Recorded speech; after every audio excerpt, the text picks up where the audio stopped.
합니다. 예, 벌써 마지막 날이 되었습니다. 주변에 있는 분들 같이 한번 인사해 볼까요? 행복하십시오. 이제 지난 이틀간 부흥에서 나름대로 하나님 나라를 경험하신 분들만 인사해 보십시오. 저 때문에 행복하십시오. 하늘나라가 마음속에 들어오신 분들이 할 수 있는 인사예요. 나는 하나님의 사람, 하나님이 주신 축복으로 내 마음이 충만합니다. 그래서 나를 통해서 당신이 행복해졌으면 좋겠습니다 하는 그런 인사인데, 여러분 귓속말 놀이라는 거 아시죠? 그래서 누군가가 누군가에게 귓속말로 얘기합니다. 그러면 그 사람이 또 다른 사람에게 자기가 들은 대로 전달하죠. 근데 이게 숫자가 많아지면 많아질수록 이 귓속말로 전했던 그 말이 내용이 바뀌기 시작해요. 그래서 마지막 사람한테 무슨 얘기를 들었습니까 하면은 엉뚱한 얘기가 나오면 그거 듣고 사람들이 박장대소하고 웃습니다. 처음 얘기는 이건데 왜 저렇게 됐을까? 그러니까 이게 게임이면 재밌는데 이게 현실 생활에서 이런 일이 일어나면 이거 크게 문제가 됩니다. 사업을 하는데 전달돼서 마지막에 엉뚱한 이야기로 이렇게 전달돼 버리면 사업하는데 문제가 생길 수 있잖아요. 그리고 무책임한 뒷담화의 희생자를 양산해낼 수도 있습니다. 누구에 대해서 이야기했는데 근데 그 얘기가 잘못 와전돼 갖고 엉뚱하게 전달되게 되면은 상처받는 그런 상황이 생길 수가 있죠. 마크 맨슨이라는 분이 신경 끄기의 기술이라는 책을 썼는데 제가 여러분들에게 일독을 권해드리고 싶어요. 이거 참 책이 좋더라고요. 근데 여기에서 그분이 했던 말을 그대로 제가 옮겨서 읽어드릴 테니까 한번 들어보세요. 우리는 뭔가를 경험한다. 그리고 며칠 뒤 그걸 약간 다르게 기억한다. 귓속말을 들을 때처럼 말이다. 그리고 다른 사람에게 그 내용을 전할 때 이야기에 있는 몇몇 허점을 메우기 위해서 상상력을 동원한다. 그래야지 모든 게 말이 되기 때문이고 자기가 제정신이 되기 때문이다. 그리고는 그렇게 상상으로 채워놓은 내용을 사실로 믿어버린 채 그걸 다시 사람들에게 전한다. 그런 식으로 우리는 사실에서 조금씩 벗어난다. 그러다가 1년 뒤 어느 날 밤 술에 취해 그 이야기를 떠들 때는 급기야 내용의 3분의 1을 꾸며내고야 만다. 그런데 다음 주에 정신이 돌아왔을 때 자기가 뻔뻔한 거짓말쟁이라는 사실을 인정하기는 싫다. 그래서 새로 개정되고 확장된 술고래 버전을 받아들인다. 5년 뒤에는 하늘의 맹세코 사실인, 사실보다 더 사실이라고 믿는 우리의 이야기는 기껏해야 50%만 사실이다. 이게 좀 여러분 이해가 되십니까? 우리가 믿고 있는 말, 우리가 전하고 있는 말들 중에 너무나 많은 말들이 사실과 멀어져 있음에도 불구하고 그것을 사실로 믿고 살아가는 사람들이 굉장히 많아요. 우리 인간의 미천한 기억력이나 조심성 없는 대화, 그리고 또 배달의 민족의 근성이 합력하게 되면요, 헛소문이 사실처럼 믿어지게 되는 경우가 흔하게 일어납니다. 이렇게 되는 이유가 우리 뇌의 정확성이 아니라 우리 뇌가 작동하는 방식이 정확성을 추구하는 것이 아니고 효율성을 추구한다고 해요. 그러니까 무엇인가를 생각하기 시작하면 그 문제를 해결하기 위해서 다른 생각을 멈추게 되고 그래서 편향된 방식으로 에너지를 집중하게 됩니다. 이래야지 일을 처리할 수가 있어요. 근데 우리가 하나님 외에는 누구도 완벽하다고 주장할 수 없는 이유가 여기에 있는 거예요. 여러분이 여러분의 기억을 정말 확실하다고 믿고 내가 옳은 얘기를 한다고 주장하고 있지만 그러나 여러분이 인간이잖아요. 여러분이 틀릴 수 있다는 거예요. 로마서 3장 10절 12절 말씀 보면 기록된 바 의인은 없나니 하나도 없으며 깨닫는 자도 없고 하나님을 찾는 자도 없고 다 치우쳐 함께 무익하게 되고 선을 행하는 자는 없나니 하나도 없도다. 여러분 동의하십니까? 동의 안 하세요? 여러분 완벽하신 분, 나는 정말 완벽하다, 내 기억력은 한 번도 틀린 적이 없다라고 믿는 분 있어요? 이건 못하겠죠. 여러분 완벽하지 않아요. 우리 주변에 있는 분들에게 이렇게 한번 이야기해 주셨으면 좋겠습니다. 미안하지만 당신은 완벽하지 않습니다. 완벽하지 않아요. 이거는 우리가 다 동의하셔야 돼요. 그냥 만약에 누군가가 나는 절대적으로 공정하다, 나는 절대 틀릴 수 없다, 내 기억은 완벽하다라고 주장하는 사람이 있으면은 그 사람이 가장 공정하지 않고 가장 허점투성인 사람이라고 생각하시면 됩니다. 그러니까 오히려 공정하다는 평판을 가진 사람들은요, 자신이 치우쳐 있다는 사실을 인정하고 그 치우침을 바로잡기 위해서 노력하는 사람들입니다. 우리는 현재 상황을 이해하기 위해서 기존의 믿음과 경험을 바탕에 두고 생각을 발전시키게 됩니다. 그러니까 누군가의 이야기를 들을 때에도 이미 그 사람이 그런 사람이라는 선입관이 먼저 작동하게 됩니다. 새로운 정보를 받아들일 때에도 이때까지 내가 지녀온 가치와 신념을 바탕으로서 판단을 하게 되는데, 그래서 그 순간에 옳다고 여기는 방향으로 치우쳐서 생각하는 성향을 가지게 됩니다. 그런데 이게 절대 나쁜 게 아니고요, 이렇게 해야지 우리가 생존할 수 있어요. 비즈니스를 시작하려고 하는데 파트너를 검증하는데 수년이 걸려야 한다고 하면 어떻게 비즈니스를 시작하겠습니까? 그러니까 어떤 사람이 내가 믿을 만한 사람을 통해서 추천받은 사람이라면 그러면 그 선입관을 가지고 그 사람에게 좋은 점수를 줄 수 있어요. 그 사람의 이력서를 살펴보니까 이 사람은 나하고 사업을 같이 할 만한 능력이 있는 것 같아요. 이런 평판과 이런 선입관을 기준으로 해서 판단을 내리게 되는 겁니다. 그런데요, 우리의 경험들이 다양하잖아요. 어떤 사람은 과거에 교회 장로라고 접근해온 사람에게 사기당한 경험이 있고, 어떤 사람은 반대로 장로라고 나에게 찾아온 사람이 나에게 좋은 일들을 해준 경험이 있어요. 그럼 두 사람은 장로라는 타이틀을 가진 사람을 만날 때 각각 다른 선입관을 가지고 접근하게 됩니다. 이런 식으로 똑같은 것을 본다고 해도 각자의 경험이나 가치관, 신념들의 차이 때문에 자기가 생각하고자 하는 방식으로 생각하고 기억하다 보니까 다른 버전의 기억들이 생기게 됩니다. 똑같은 사건을 경험했는데 A가 다르게 그 경험을 기억하고 해석하고 B는 또 다르게 하는 거예요. 그래서 각각 다른 선택들을 하게 됩니다. 그러니까 어떤 사람과의 관계가 좋을 때는 대부분의 기억이 좋게 떠오르는데요, 그와의 관계가 나빠지고 나면 이전에 좋았던 기억조차도 다르게 해석되어서 떠오르게 됩니다. 그러니까 수년 전에는 고마웠던 친절이 이제는 그게 나를 깔보고 했던 행동이구나라고 다시 해석하게 되는 거예요.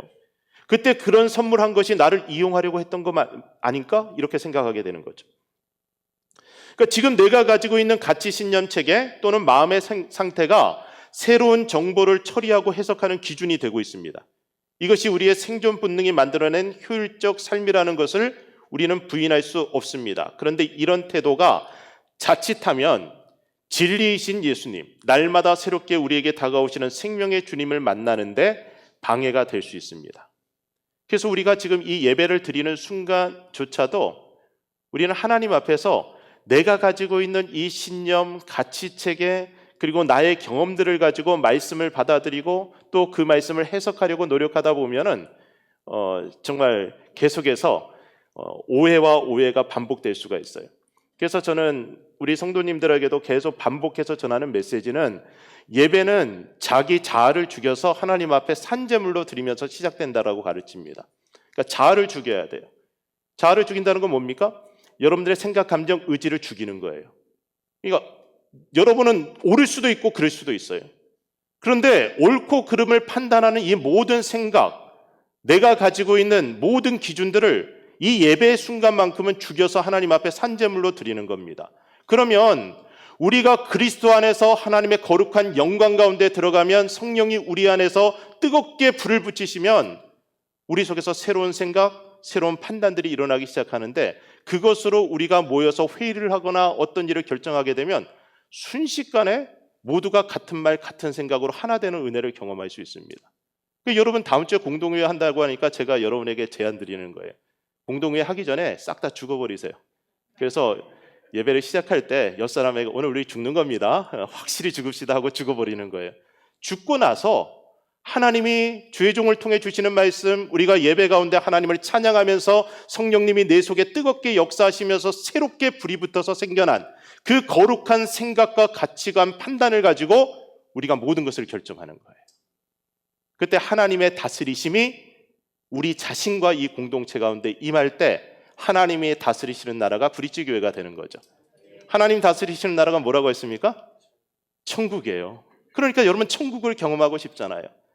교회 와서 천국을 경험하고 집에 가면 그 집이 천국이 되는 거고, 그 천국을 경험한 사람들이 세상 속에 들어가면 내가 섬기는 영역들이 다 천국이 되는 겁니다. 그러니까 교회 와서 우리는 천국을 경험해야 되는데, 그 첫 번째 원칙이 뭐냐면 내가 죽어야지 천국을 경험하는 거예요. 자, 그런데 정말 너무나 많은 사람들이 교회에 오면은 내 생각, 내 주장을 관철시키려고 해요. 내가 옳아요.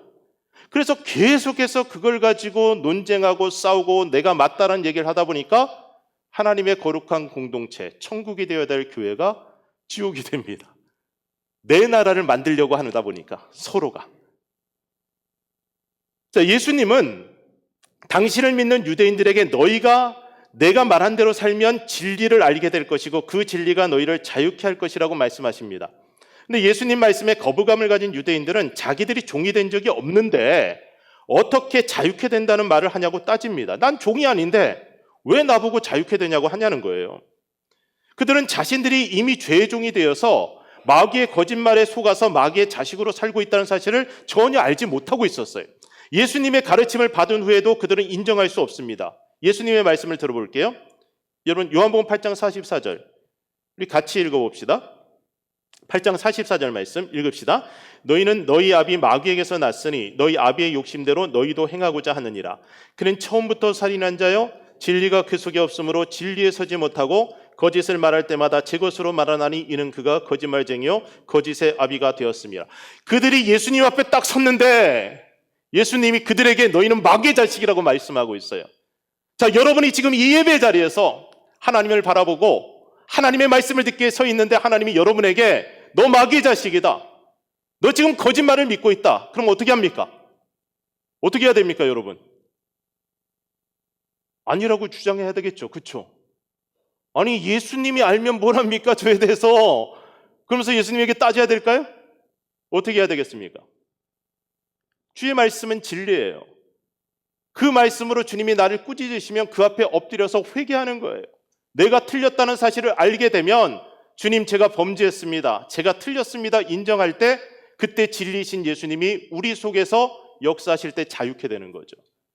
그게 진리를 알지니 진리가 너희를 자유케 하리라는 말씀입니다. 그런데 진리를 받아들이지 않으려 그래요, 사람들이. 왜 그럽니까? 진리를 받아들이면 자존감이 무너진다고 생각해. 여태까지 내가 옳다고 믿어왔던 이것이 다 무너지면 내 삶을 부정하는 것 같아요. 그래서 인정하기가 참 어려워요. 저희 부부는 2018년도에 결혼했으니까 꽤 오래 살았어요. 이제 좀 헤어질 때도 됐는데 너무 오래 산 것 같죠, 그렇죠? 근데 이 오랜 세월을 같이 살아오는 동안 한 가지 정말 탁월한 기술을 개발했는데 그게 뭐냐면 미안하다고 먼저 말하기. 이걸 또 어떻게 결정했냐면 정말 하나님의 은혜를 경험한 사람은 미안하다고 먼저 말하는 사람이다라고 서로 합의를 했어요.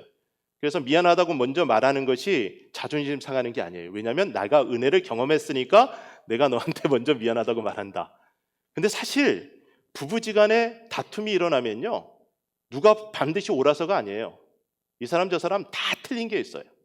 그리고 그 속에 다 어떤 안 좋은 이 하나님이 기뻐하시지 않을 만한 모습들이 있어서 다툼이 일어나는데 그때 먼저 미안하다고 말할 수 있는 사람이 은혜 받은 사람인 거죠. 그런데 미안하다고 말할 수 있는 능력이 어디서 나옵니까? 예수 그리스도의 진리 안에 들어갈 때 나와요. 내가 틀렸다는 것을 내가 인정할 때. 고린도서 3장 17절이 말씀하는데요, 주는 영이시니 주의 영이 계신 곳에는 자유가 있느니라 했습니다. 그러니까 하나님의 영이 우리 가운데 임할 때 우리의 죄가 드러나게 되고 그 말씀이 나를 찌르고 베는 칼날이 되어서 그 말씀 때문에 내가 아플 때, 그때 우리가 진리를 알게 되면 그 진리를 받아들일 때, 주의 말씀이 참입니다 받아들일 때 우리는 진리가 주는 자유를 경험하게 돼요. 나의 무지함과 죄성을 인정하고 나의 추함을 드러내는 하나님의 말씀 앞에 정직하게 서는 사람들은 언제나 하나님이 주시는 자유를 경험했습니다. 그러나 나는 무죄합니다, 나는 옳습니다 끝까지 주장하는 사람은 이 바리새인들처럼 여전히 죄의 종이 되어서 마귀처럼 살아가다가 살인하는 자, 거짓말하는 자가 됩니다. 그래서 예수님을 결국 십자가에 못 박아 죽는데 적극적으로 동참하는 사람들이 되잖아요. 왜 그랬어요? 내가 옳기 때문에. 이 옳다는 걸 주장하기 위해서 진리신 예수님을 죽여야 되는 거죠. 진리를 죽이는 일을 하는 겁니다. 제가 고린도서 3장 17절 18절을 그냥 읽어드릴게요. 한번 들어보세요. 주는 영이시니 주의 영이 계신 곳에는 자유가 있느니라. 우리가 다 수건을 벗은 얼굴로 거울을 보는 것 같이 주의 영광을 보매 그와 같은 형상으로 변화하여 영광에서 영광에 이르니 곧 주의 영으로 말미암음이라. 자, 우리가 주의 영으로 말미암아서 주님의 영으로 우리가 충만해지면은 우리가 주의 형상으로 변화됩니다. 주의 형상으로 변화된다는 것, 하나님의 형상 닮은 처음 보시기에 좋았던 모습으로 변화된다는 건 뭡니까? 정직한 거예요. 정직한 겁니다. 자유는 정직하게 진리를 추구하는 이들에게 주어지는 축복입니다. 성경을 읽을 때도 그래요. 처음부터 선입관을 가지고 하나님의 뜻은 이거야라는 전제를 가지고 읽으면 날마다 나에게 새롭게 다가오시는 하나님의 음성을 놓칠 수가 있어요. 그래서 설교자들도 성경을 그냥 공부해서 연구해서 메시지를 찾아내는 수준으로는 하나님의 우리 공동체를 향한, 이 공동체를 향한 날마다 새롭게 말씀하시는 하나님의 음성을 놓칠 때가 있습니다. 그러니까 머리를 비우고 내가 옳다고 믿는 그 신학적인 모든 지식, 교리도 다 내려놓고 하나님 말씀 앞에 정직하게 설 때 정말 기대할 수 없는 하나님의 신비한 메시지들을 받게 됩니다. 진리를 추구하는 사람들은 그래서 먼저 자기의 무지를 인정하고 진리를 향해서 마음을 열고 눈과 귀를 열게 됩니다. 그래서 지금 말씀을 듣는 우리들은 이 말씀 앞에서 나는 무지하오니 주여 나를 가르쳐 주옵소서, 이 태도로 하나님의 말씀을 듣게 됩니다. 우리는 정말 너무나 사실 같은 꿈을 꾸게 되면요, 그 꿈이 정말 사실일까 해서 뭐 꼬집어달라, 뭐 뺨을 때려달라, 뭐 그런 얘기들을 하기도 하잖아요. 근데 심지어 꿈속에서도 그런 꿈을 꿀 때가 있어요. 꿈을 꾸면서 이거 정말 꿈 같아, 나 좀 꼬집어줘, 나 좀 뺨을 때려줘, 그런 꿈을 꿀기도 해요. 그러니까 꿈에서 깼는데도 너무나 현실 같을 때가 있어요. 그런데 꿈은 꿈이잖아요. 조금 시간이 지나면 그게 꿈이란 걸 알아요. 그런데 너무나 사실 같은 기억이라도 그것이 그런 때가 있어요. 내 기억이 틀릴 수가 있다는 거예요. 왜곡될 수가 있어요. 아까 뇌가 효율성을 추구한다 그랬죠. 우리의 뇌가. 그러다 보니까 우리는 우리의 기억 중에 많은 부분들에 정확하게 이야기가 되지 않는 것 중간중간에 우리의 생각들을 집어넣습니다. 옛날에 그 봉숭아학당이라는 그 TV 코미디 프로그램에서 뭐 이 영구 맹구 뭐 그런 애 있잖아요. 맹구가 뭐 합니까? 맨날 그 오서방이 어떤 이야기, 재밌는 얘기를 들려주면 자기가 나와서 이제 뭐 저요 해갖고 자기가 이야기하겠다고 하는데 말도 안 되는 얘기를 막 하죠. 그럼 사람들이 들으면서 이 말도 안 된다고 하고 이제 그 말도 안 되는 얘기를 들으면서 웃는데, 이 말도 안 되는 얘기를 또 다른 사람한테 재밌게 전달하려면 어떻게 해야 됩니까? 상상력을 가미해서 거기에서 뭔가를 집어넣어야 돼요. 근데 우리는 그런 걸 정말 잘하는 사람들이에요. 그래서 우리가 그렇게 상상력을 가미해서 우리가 이렇게 완성해낸 그 이야기들을 시간이 지나다 보면은 그것을 믿게 돼 갖고 결국에는 내가 왜곡된 기억을 가지고 살아갈 수가 있다는 겁니다. 심지어는 내 곁에서 20년, 30년 같이 살아온 내 배우자에 대해서도 왜곡된 기억을 가질 수 있어요. 정말 정직하게 한번 대화해 보시면 그런 것들을 종종 발견하게 됩니다. 그러니까 우리는 경험을 처리할 때 우리 두뇌가 제일 우선시하는 건 새로운 정보를 기존의 경험이나 느낌, 믿음과 일관되게 해석하려고 하는 성향이에요. 그런데 살다 보면 과거와 현재가 일관되지 않는 상황을 겪을 수가 있는데, 현재 경험하고 있는 것이 과거에 이미 참으로 받아들인 것과 완전히 어긋나는 경우가 생겨요. 이럴 때 우리는 일관성을 유지하기 위해서 거짓 기억을 만들어낸다는 겁니다. 그러니까 현재의 경험을 상상을 통해 만든 과거와 짜맞춰서 이미 확고하게 믿고 있는 그 자기만의 사실을 유지하려고 합니다. 예를 들면 그렇습니다. 이 사람이 너무 미워요. 이 사람은 나쁜 사람이어야 돼요. 그러면 과거의 기억들을 다 돌아보니까 이 사람이 나쁜 사람일 것 같은 그런 기억들이 과거에 있어요. 그런데 과거에는 그게 좋은 기억이었는데 지금 나쁜 사람이어야 하니까 그 기억들을 계속해서 다시 가공을 하게 됩니다. 그러면서 이 사람은 과거에 이렇게 행동했기 때문에 나쁜 사람이 되었어요. 그리고 그것을 전파합니다. 이 사람 내에서 모르는 사람은 그 이야기를 들으면서 그 사람은 과거에도 현재에도 나쁜 사람이 되는 거죠. 이렇게 우리는 사람을 죽이는 일들을 하게 돼요. 일본의 극우 세력들을 보면요, 수치스러운 역사를 왜곡해서 교육하죠. 그들에게 일본은 위대한 나라여야 되고 일본인은 위대한 국민이어야 합니다. 그래서 이미 확실하게 드러난 역사적인 사실도 왜곡하고 후손들에게까지 거짓 이야기를 가르쳐서 일본인은 위대하다는 주장을 계속해서 반복해서 이어가려고 합니다. 그러니까 바깥에서 보면 새빨간 거짓말인데 그들은 그것을 진리로 믿어야만 그들이 생각하는 위대한 일본국의 자아상을 지킬 수 있다고 믿어요. 그러나 그렇게 거짓의 뿌리를 둔 자아상으로 우리는 자유하는 삶을 살 수가 없습니다. 하나님이 주시는 자유를 경험할 수 없어요. 행복하려고 했던 거짓말인데, 그런데 진짜 행복을 잃어버리는 거죠. 어쩌면 우리도 우리의 그 가치 신념도 잘못된 교육과 그 교육의 결과로 오염되어 있을 수가 있습니다. 진리는 내가 믿는다고 진리가 아니라 진리이기 때문에 진리여야 돼요. 우리는 우리가 틀릴 수 있다는 사실, 그리고 우리 자신이 완전하지 않다는 사실을 먼저 인정해야 됩니다. 우리 기억도, 지금 우리가 하는 판단도 절대적이 될 수 없어요. 그래서 우리가 모여서 어떤 것들을 결정할 때 각 사람의 생각들이 나름대로 다 옳지만 나름대로 다 틀릴 수가 있습니다. 우리 모두가 우리 양심의 주인이 하나님이라는 사실을 믿는다면은 이 공동체가 무엇인가를 결정해 나갈 때 내가 죽고 하나님의 뜻이 우리 공동체 가운데 이루어지기를 소원하는 마음으로 절대적으로 하나님의 뜻이 이루어지기 원합니다. 복종하는 순간에 각 사람의 그 신앙 양심 가운데 하나님이 주시는 지혜들이 나타나기 시작해요. 저는 교회의 모든 회의들은 그래야 된다고 생각해요. 당황스러울지 모르지만 우리가 예배 가운데 깊이 들어가면, 나의 자아를 죽여서 하나님 앞에 산제물로 드리고 나면 그리스도 안에서 발견된 내 모습은 생각보다 추하고 더러울 수가 있어요. 그거 보고 싶지가 않아요.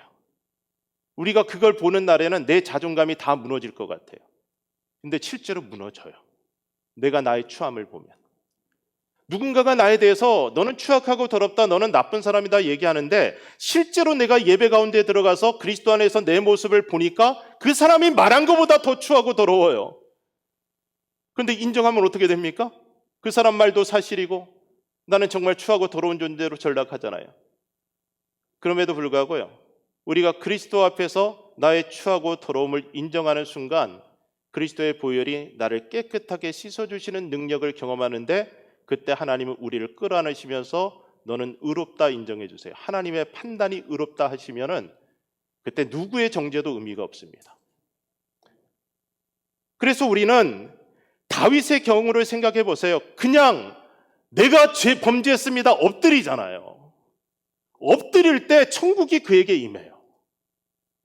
행복, 제가 우리 아이들 어릴 때 장난으로 막 씨름을 했어요. 지금은 씨름하면 짐이니까 지금은 안 합니다. 근데 어릴 때는 애들 엎어놓고 막 뒹굴고 그러는데, 경상도 할아버지가 저희 집에 오셔갖고 한동안 계시다 갔는데 애들이 발음이 조금 꼬였던 것 같아요.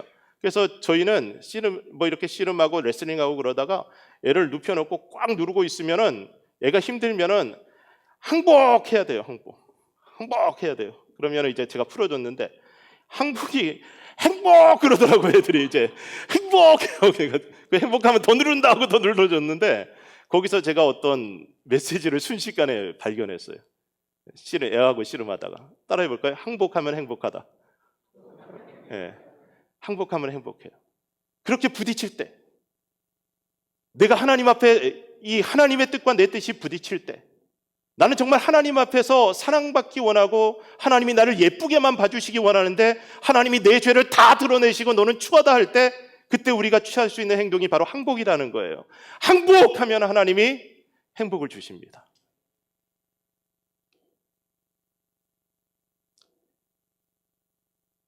우리의 뇌가 우리 자신까지 속이는 방법으로 효율적으로 작동할 수 있다고 말씀드렸는데, 이런 효율성은 속도를 내는데 도움이 되는데 잘못하면 잘못된 방향으로 달려서 인생 폭망으로 이르게 됩니다.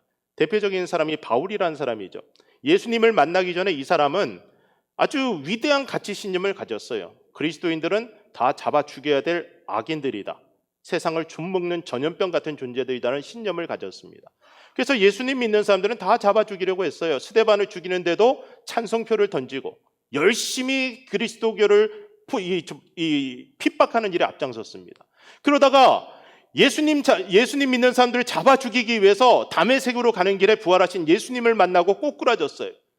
이 사람은 더 이상 거기에서 이 꼬꾸라지는 상황이요, 그냥 뭔가 이제 예수님하고 대화하고 타협할 수 있는 상황이 아니에요.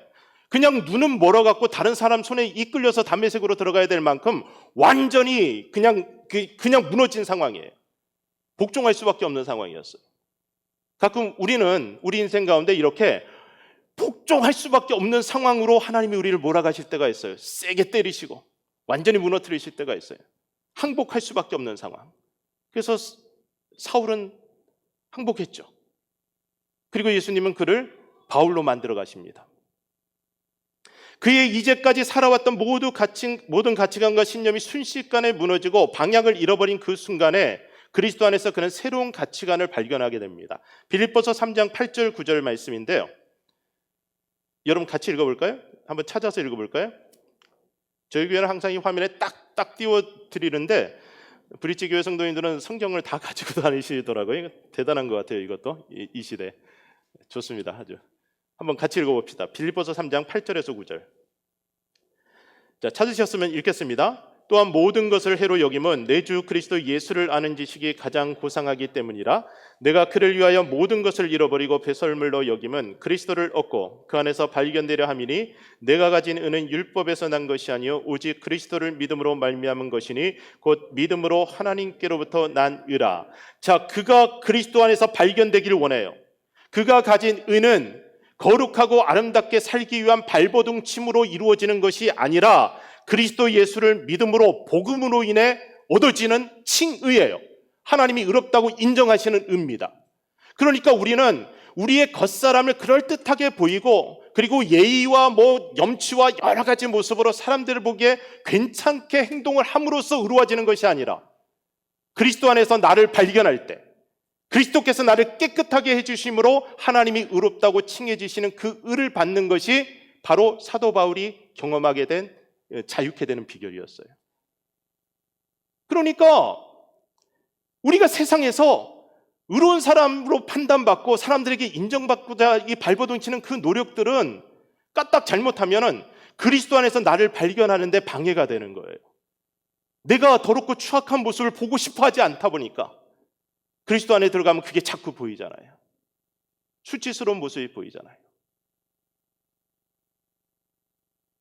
누군가와의 관계가 훼손될 때 자신을 보호하고자 하는 마음이 작동하는 게 당연합니다. 그래서 책임을 다른 사람이나 외부에서 찾으려고 하게 되는데 만약에 상대방이 절대적으로 악한 사람이 아니라면 문제는 내 속에도 있다는 사실을 우리가 인정해야 됩니다.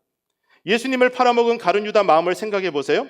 제자들 사이에서 으뜸이 되지 못한 불만이 있었을 겁니다. 그의 가치 신념과는 다른 예수님의 행보를 보니까 답답했어요. 그는 하나님께서 예수님이란 메시아를 통해서 로마로부터 이 유대 민족들을 독립시켜 주기를 원했는데 예수님이 그 길이 아닌 엉뚱한 길을 자꾸 얘기하잖아요. 십자가를 지겠다는 일 뭐니 짜증나는 얘기를 자꾸 하시잖아요. 그래서 예수님에 대한 기대가 충족되지 못하는 데서 오는 분노 때문에 그는 예수님과의 관계가 점점 차갑게 식어가는 것을 경험합니다. 사탄이 그런 그의 마음에 예수님 팔 생각을 넣어주게 되는데 이때 가룟 유다가 그 생각을 자기 생각으로 착각해요. 예수님 팔 생각을 사탄이 넣어줬는데 자기 생각이라고 착각해요. 지금 여러분이 가지고 있는 많은 생각들이요 다 여러분의 생각이 아니라는 걸 여러분 아셔야 돼요.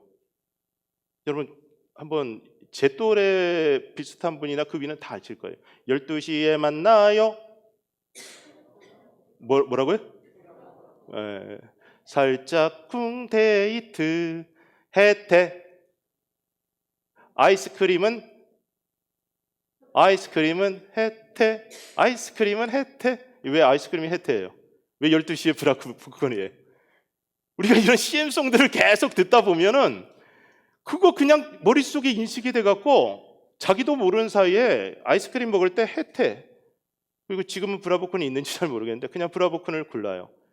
그러니까 CM 그런 광고들이 계속해서 그렇게 나오는 이유는요 우리의 의식들을 그렇게 지배하는 방식이에요. 세상은 그런 식으로 사람들을 움직이는 이 작동법을 이미 많이 사용하고 있어요. 근데 사탄이 이 방법을 쓰는 거예요. 우리 마음속에 분노를 일으키고 미움을 일으키고 시기심을 일으켜서 어떤 생각을 주입시키는데 그 생각을 자기 생각으로 알고 자꾸 발전시키면은 어떻게 되냐면 예수님까지도 팔아먹게 돼요. 그리고 우리 붕괴 가운데도 이 말씀 이야기했지만 예수님께서 떡 한 조각을 찍어서 가룟 유다에게 줄 때 유다가 그것을 받는 순간에 마귀가 그의 속으로 들어갔다. 성경이 그렇게 기록하죠. 마귀가 예수님 팔 생각을 유다에게 넣어주었는데 그 생각을 발전시키고 계속해서 그 생각대로 행동하다 보니까 마귀가 그의 마음속에 들어가서 또아리를 트고 그를 완전히 지배하게 됩니다. 마귀가 지배하는 사람의 마음은 천국일까요? 지옥일까요? 천국일까요? 지옥일까요? 예, 이런 건 대답하셔도 돼요. 쉽잖아요. 제가 어려운 거 물어보는 거 아니잖아요. 예수님이 지배하는 사람의 마음은 천국일까요? 지옥일까요? 그런데 예수님은 우리를 강제로 지배하지 않아요. 우리를 강요해서 끌고 가지 않아요. 성령님께서 강제로 우리를 성령 충만하게 하지 않아요. 하나님 앞에 우리가 성령 충만을 강구하고 있지만, 우리가 예수님으로 충만해지기를 원하고 있지만, 그 방법은 너무나 단순한데 많은 사람들이 이것을 실천하지 않아요. 얼마나 단순하냐면, 내가 죽으면 성령 충만해져요. 내 생각, 감정, 의지를 죽여서 산제물로 하나님 앞에 올려드리는 그 순간 하나님께서 우리의 마음을 리셋해 주십니다. 시애틀은 IT 기업들이 많잖아요. 아마존이나 마이크로소프트 같은 그런 IT 기업들이 있고, 그래서 저희 교회도 그런 IT 기업에서 일하시는 분들이 여러분이 있습니다. 그래서 그분들이 컴퓨터 저쪽에서 저 미디어 팀처럼 컴퓨터와 이 영상 이런 걸 담당하는데, 어느 날 이제 주일 예배 드리는데 다 이게 뭐가 메스업 됐어요. 영상도 제대로 안 나오고 문제가, 컴퓨터에 문제가 있다 그러고, 그쪽 IT 쪽에서 높은 연봉을 받는 집사님 세 분이 일주일 동안 같이 회의를 하고 고민을 해갖고 결국 컴퓨터를 바꿔야 됩니다, 이런 결론을 냈어요. 근데 제가 금방 고쳐버렸어요. 젠 전공이 신학입니다. 어떻게 했냐면 컴퓨터를 꺼버리고 모든 플러그를 다 뺐다가 다시 끼웠다가 다시 키니까 짠 고쳐지는 거예요. 그냥 고쳐지는 거예요. 웬만한 문제들은요, 껐다 키면 다 해결돼요. 웬만한 문제들은. 전화기 여러분 막 에러 생기잖아요? 어떻게 하면 돼요? 껐다 키면 돼요. 웬만하면 돼요. 여러분의 마음도 비슷해요. 마음이 복잡하죠? 에러가 났어요. 미움과 원망, 아주 이게 복잡해요. 내가 왜 이러는지 나도 모르겠어요. 그럼 어떻게 하면 돼요? 그거 해결하려고 막 뭘 찾아보지 마세요. 막 그런 거 하기 전에 그냥 껐다 키는 거예요. 이 예배 가운데 하나님 앞에서 나를 죽이는 거예요. 나는 아무 생각이 없는 존재, 그냥 얼음이 돼버리는 거예요. 하나님이 나를 다시 리부팅 시켜줄 때까지. 그러니까 그렇게 하려면 어떻게 합니까? 여러분의 생각 말하면 안 되는 거예요. 막 주장하면 안 돼요. 일부 예배 때 예전에 제가 섬겼던 교회 젊은 그룹이 이렇게 와서 갑자기 놀랐어요. 왜냐하면 제가 교회를 사임하고 떠날 때 정말 미안했던 분들이거든요. 왜 미안했냐면, 사임하고 떠나는 그 순간에 제가 이 심적으로 좀 무너져 있었던 시간이에요. 무너져 있었던 시간인데, 겉으로는 어떻게 드러났냐면 굉장히 카리스마 있는 사람으로 드러나서 행동을 했어요. 똑바로 해! 막 이러면서. 아니, 어떻게 집사님들이 예배를 안 드리고 가서 야유회를 준비해 하면서 막 야단도 치고 막 그랬어요. 근데 그게 제 모습이 아니에요. 왜냐하면 저는 굉장히 유순하고 착한 성향이거든요. 그렇게 안 보이나? 제가 누구한테 화를 내거나 그런 경험이 별로 없어요. 그런데 그 시기에 그렇게 했어요. 근데 제가 교회를 사임하고 떠나서 캘리포니아에서 한 1년 반을 지냈는데, 한 달여 시간이 지나면서 하나님 앞에서 제 자신을 발견했는데, 깊은 묵상 속으로 들어가니까 제가 너무나 추하고 너무나 바보 같은 거예요. 제 모습이 아닌 모습으로 꽤 긴 시간을 성도들을 상대했더라고요. 그러니까 마음에서 에러가 난 거예요. 그래서 분노가 일어났을 때 그 분노를 말로 표현하다 보니까 사람들에게 상처도 줬어요. 제 모습이 아닌데. 그런데 이미 사람이 그래요. 분노가 일어날 때는 판단을 못해요. 부부싸움 해보셨죠? 부부싸움 해보셨잖아요. 왜 안 해보신 것처럼 그런 표정으로 저를 보세요? 해보셨잖아요. 그럴 때 여러분 화가 나면은 화가 나서 했던 말 나중에 후회되죠. 안 착하신가? 후회돼야지. 화가 나서 했던 말은 대부분이 진심이 아니에요. 그렇잖아요. 막 화가 나서 내가 당신하고 왜 결혼했는지 몰라. 내가 그때 당신 만났을 때 그때부터 알아봤어. 당신이 이런 사람인 걸. 이렇게 막 얘기를 했잖아요. 근데 지나놓고 보면 후회가 돼요. 미안해요. 그거 아니었어. 그런데 이미 말을 내뱉었어요. 그러니까 어떻게 해야 돼요? 이 사람은 나쁜 사람이어야 돼. 계속. 그러니까 과거의 모든 기억들도 계속 나쁘게 이제 다시 해석해요. 이 사람이 그래서 이렇게 행동한 거고 저렇게 행동한 거고, 그러니까 지금 내가 목숨을 다해서 사랑하고 그래서 결혼했던 이 배우자가 지금은 마귀 같은 존재가 되어야지 내 자존심이 살아요. 그러니까 목사들도 마음이 무너지고 나서 그렇게 감정이 올라와서 감정적으로 말하고 행동하고 나면은 성도들은 다 나쁜 사람이 돼야 돼요. 그렇게 해석을 해야 돼요. 그러니까 감정이 올라와서 부정적인 감정이 올라와 있을 때는 말하지 말고 행동하지 말고 어떻게 해야 돼요? 꺼버려야 돼요. 스위치를 꺼버려야 돼요. 그래서 여러분의 목사님이 휴가를 가셔야 돼요. 정말 중요해요. 저는 딱 한 달을 쉬는 동안에 다 회복이 됐어요. 모든 게 회복이 돼요. 이게 정말 힘들다 싶으면은 여러분들도 여러분 마음의 스위치를 끄세요. 남편과 아내가 좀 떨어져서 휴가를 따로 가는 거예요. 한 일주일씩. 왜 부부가 꼭 같이 휴가를 가야 돼요? 저 그거 이해를 못하겠어요. 우리 부부는 가끔씩 따로 휴가를 가요. 예, 저는 제 나름대로 휴가를 가고 아내는 아내 나름대로 강아지 데리고 휴가를 가고 그러면서 갔다 오고 나면 서로가 너무나 보고 싶은 사이가 돼버려요. 내가 틀린 것을 인정하기에 자존심이 상하고 계속해서 내가 옳다는 것을 증명하기 위해 머리를 굴리다 보니까 우리가 진리와 멀어지게 됩니다. 지금 이 모습은 하나님이 기뻐하시는 그런 모습이 아니에요. 그렇다면 더 달려가기 전에 내 앞에 칼을 들고 막아서는 하나님을 만나기 전에 멈춰야 되는 거예요. 내 마음을 가득 채운 모든 감정과 생각을 다 죽여서 비우고 주님의 영을 받아야 되는데 이 예배가 그런 예배가 되는 거죠. 그래서 로마서 12장 1절 말씀은 하나님의 자비하심으로 너희를 권한다고 했어요. 강요가 아니에요. 하나님의 자비하심으로 너희를 권하노니 너희 몸을 하나님이 기뻐하시는 거룩한 산제사로 드리라. 이는 너희의 드릴 영적 예배니라. 영적 예배는 나를 죽여서 하나님 앞에 드려야 되는데 내가 나를 죽여서 하나님 앞에 드리는 거는 이거는 성령님도 못 해줘요.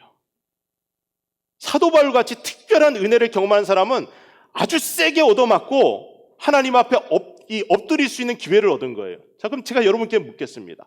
세게 얻어맞고 하나님께 엎드릴 기회를 갖기 원하십니까? 아니면 자발적으로 나 자신을 죽여서 하나님 앞에 엎드릴 기회를 가지기 원하십니까? 네, 자발적으로 하세요. 자발적으로. 사도 바울이 받은 그 은혜가 너무나 크지만 저는 그 은혜 별로 원하지 않고 저는 매번 예배 때마다 하나님 앞에 항복함으로 하나님의 은혜를 받기를 원해요.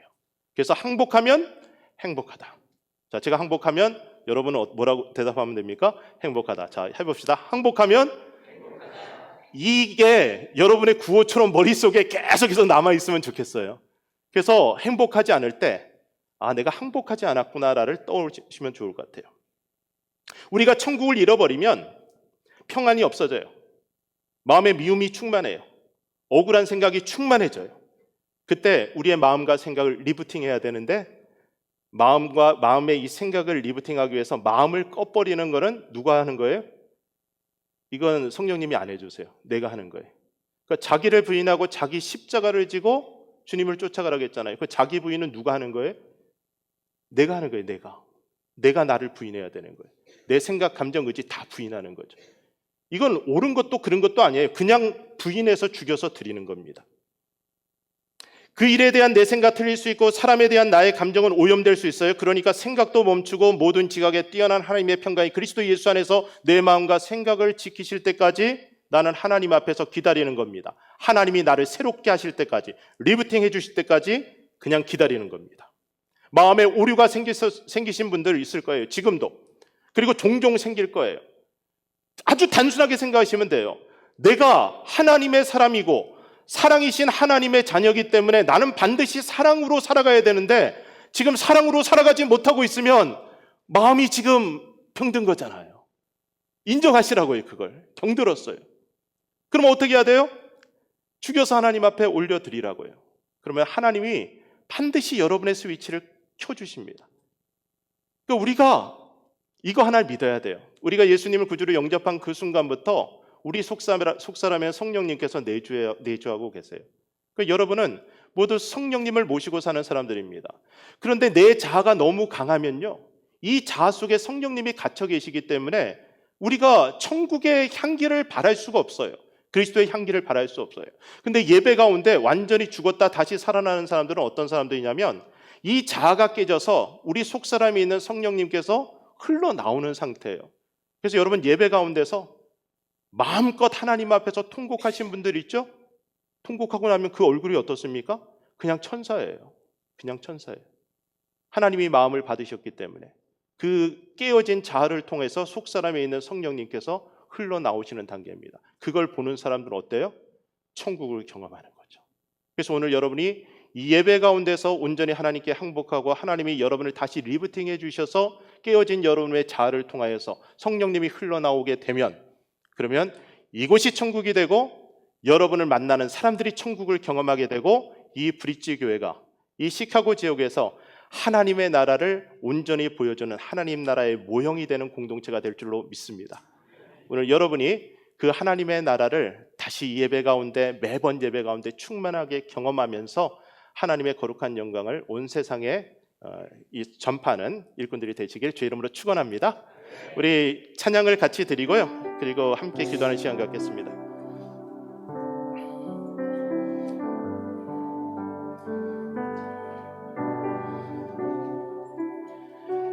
지금 여러분은 점심시간이 좀 많이 지나셔서 좀 배가 고프실 텐데, 시애틀 시간으론 저는 아직 점심 전입니다. 저는 뜨겁게 찬양할 수 있는데,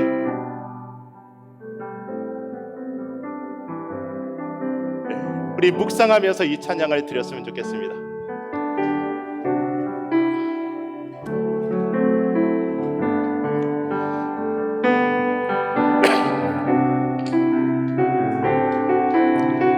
모든 능력과 모든 권세, 모든 능력과 모든 권세, 모든 것 위에 위엄하신 주님, 세상이 측량할 수 없는 지혜로 모든 만물 창조하셨네. 주는 나라와 모든 권장, 이 세상 모든 영이로운 거다. 이 세상 모든 값진 보물보다 귀하신 나의 주님, 십자가 고통당하사 버림받고 외면당하셨네. 짓밟힌 장미꽃처럼 나를 주셨네. 나의 십자가 고통당하사, 십자가 고통당하사 버림받고 외면당하셨네. 짓밟힌 장미꽃처럼 나를 위해 죽으셨네. 나의 주. 우리 잠깐 눈을 감아주시고요, 내가 죽고 나면은, 내 생각, 감정과 의지가 죽고 나면은 견딜 수 없는 두려움이 밀려옵니다. 자존감이 무너져 버려요. 그리고 그리스도 안에서 발견된 내 모습은 너무나 부끄러워요. 그런데 주님께서 그 부끄러운 나를 위해, 그 죄를 위해, 그 수치를 깨끗하게 해주시기 위해서 십자가에서 고통당해 죽어주신 거죠. 그 십자가의 주님을 바라보면서 내가 그리스도와 함께 십자가에 못 박혔나니, 그런즉 이제는 내가 산 것이 아니요 내 안에 그리스도께서 사신 것이다. 이 말씀이 현실로 드러나기를 소원하는 사람들은, 주여 내가 범죄했습니다, 주님 나는 더럽고 추합니다, 그러나 주님, 오늘 주님의 보혈 의지하여 주의 품에 안겨오니 주여 나를 깨끗하게 씻어주시옵소서. 오늘 우리가 이 마음으로 하나님 앞에 나를 죽이고, 혹시 여러분 지금 답답하고 불편한 마음 가지고 오신 분들이 있을지 모르겠어요. 그러면 여러분 그 시시비비를 가리려고 하지 말고 그냥 죽어버리시는 거예요. 오늘 죽고 그리스도께서 여러분의 마음의 스위치를 다시 켜시는 순간 여러분은 여러분의 사랑하는 사람들을 다시 사랑할 수 있는 능력이 생길 겁니다. 이 시간 기도하실 때 주여 그리스도 안에서 나를 다시 발견하기를 원합니다. 나를 죽여서 하나님 앞에 드리겠습니다. 주님 이 산제물을 받아 주시옵소서. 이 기도 제목으로 우리 같이 함께 주여 한번 부르짖고 기도하겠습니다. 주여! 주님 오늘 우리가 십자가의 주님을 바라봅니다.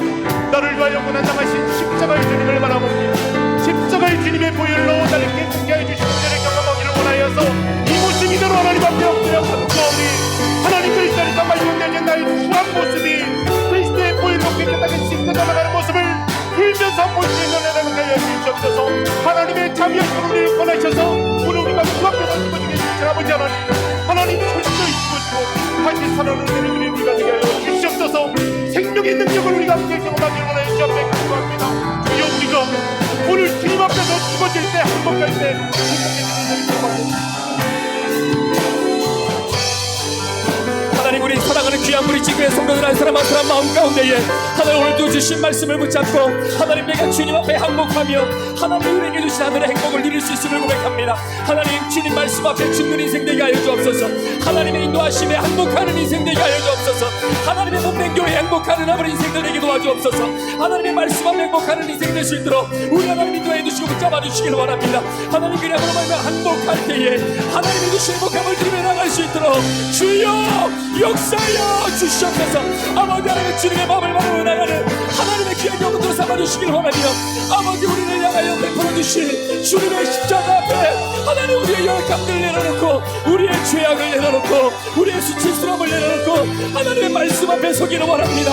하나님 아버지 매일매일 말씀 묵상하며 나갈 때마다 하나님 나를 죽여주옵소서. 하나님 살려주시는 놀라운 은혜가 우리 가운데 충만해 수 있도록 우리 하나님 인도해 주옵소서. 주님의 십자가를 바라보며 나아가는 우리 믿음의 귀한 성도들 되어주시도록 우리 하나님 인도하여 주시길 간절히 원하며 기도하기 원합니다. 같이 찬양합니다. 십자가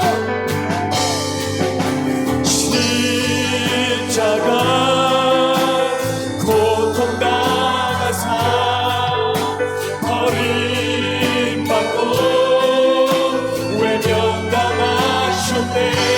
심판이 장미꽃처럼 나를 위해 죽으셨네. 다시 한번 믿음으로 고백합니다. 나의 주님 십자가 그 고통과 은혜로 십자가 고통당하사 버림받고 외면당하셨네. 심판이 장미꽃처럼 나를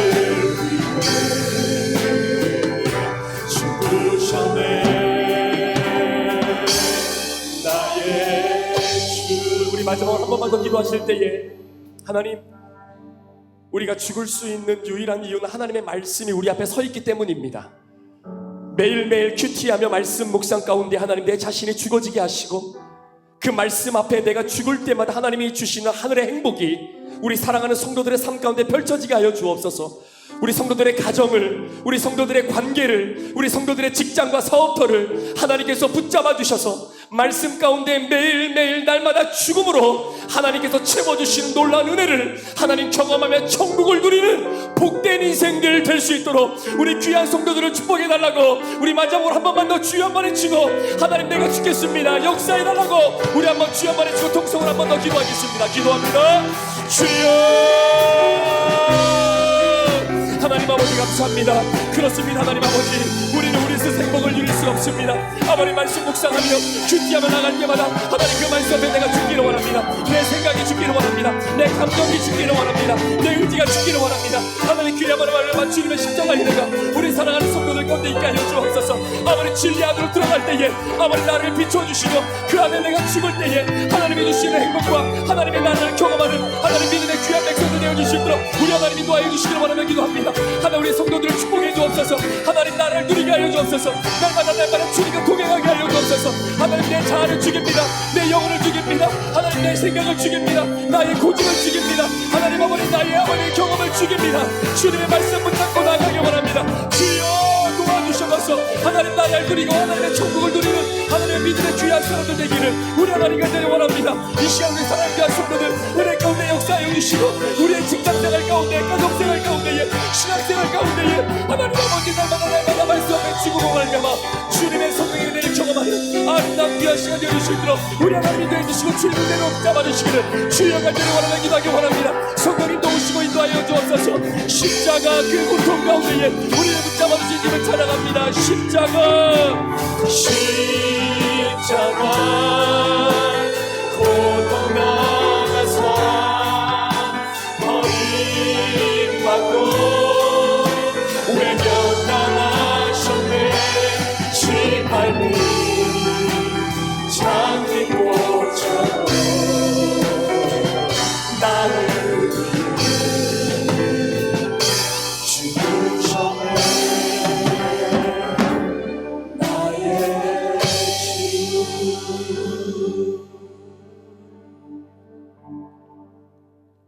이제 우리 강사 목사님 나오셔서 우리 드려진 예물을 위해 또 축도해 주심으로 우리 3주년 우리 기념 부흥회를 마치도록 하겠습니다. 기도하겠습니다. 사랑의 하나님, 하나님께서 사랑하시고 그 아들 예수 그리스도의 보혈로 깨끗해 하시고 구원해 주신 이 브릿지 교회를 주의 이름으로 축복합니다. 날마다 생명의 능력이 넘쳐나는 공동체가 되기를 간절히 원하여서 하나님 앞에 간구하오니 날마다 주 앞에서 죽어지는 하나님의 귀한 공동체 되게 하여 주시옵소서. 주께서 다시 살리시는 능력으로 세상을 향해 돌아갈 수 있도록 하나님 날마다 죽어지는 성도들의 마음 가운데 생명의 능력을 더욱 강하게 공급해 주시어서 하나님 때문에 살만 나는 우리 성도들 되게 하여 주시옵소서. 주 앞에 귀한 물질을 올려드렸습니다. 나를 죽여서 주 앞에 드리는 마음으로 드려진 이 물질이 세상을 살리는 천국의 도구 되게 하여 주시옵소서. 우리 성도들 가운데 육신의 연약함, 질병으로 인해 하나님 앞에 벼랑 끝에서 부르짖는 성도들이 있습니다. 주여 치유하여 주시고 회복시켜 주시어서 마음껏 하나님을 자랑하며 살아가는 천국 자녀 되게 하여 주시옵소서. 주 앞에 모든 것 맡겨드립니다. 이제는 우리 주 예수 그리스도의 은혜와 하나님 아버지의 사랑과 성령의 교통하심, 인도하심 충만케 하시는 역사가 오늘 주 앞에서 천국을 살아가기를 원하여서 자기 자신을 부인하고 십자가를 지고 걸어가기를 결단한 모든 사람들 위해 이제부터 영원토록 함께 하시기를 간절히 축원하옵나이다. 아멘.